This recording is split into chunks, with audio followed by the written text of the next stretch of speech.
bien, quand on a de la fièvre, on utilise un thermomètre pour connaître son état.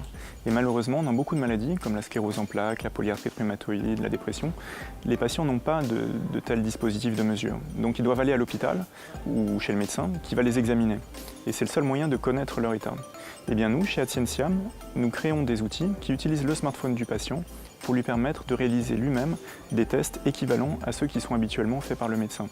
Donc nos applications sont des dispositifs médicaux dont l'efficacité est prouvée dans des études cliniques et on crée en quelque sorte le thermomètre de ces maladies complexes. Alors j'ai eu la chance de pouvoir créer Adscientiam à l'Institut du cerveau et de la moelle épinière, au cœur de l'hôpital de la Pitié-Salpêtrière.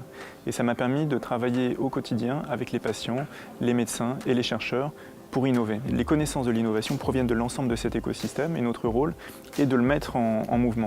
Et bien de même, je conseillerais à des jeunes entrepreneurs de se placer au cœur de leur écosystème pour pouvoir être au plus proche de leurs utilisateurs. Les solutions que nous créons sont inspirées de l'examen fait par le médecin, mais elles mettent en œuvre le smartphone du patient avec l'ensemble des capteurs du téléphone, ce qui génère une masse de données qui est inintelligible pour l'être humain et nous avons recours à l'intelligence artificielle pour traiter ces données. De même que nous avons développé notre solution et la société dans un hôpital, dans un écosystème, aujourd'hui, pour le traitement de la data et pour l'intelligence artificielle, nous souhaitons nous placer dans un écosystème spécifique, celui de AI Factory. Adscientiam, 57e prise. Bon, on l'a refait. Open Space. Les deux. Plutôt préparé. Lefto.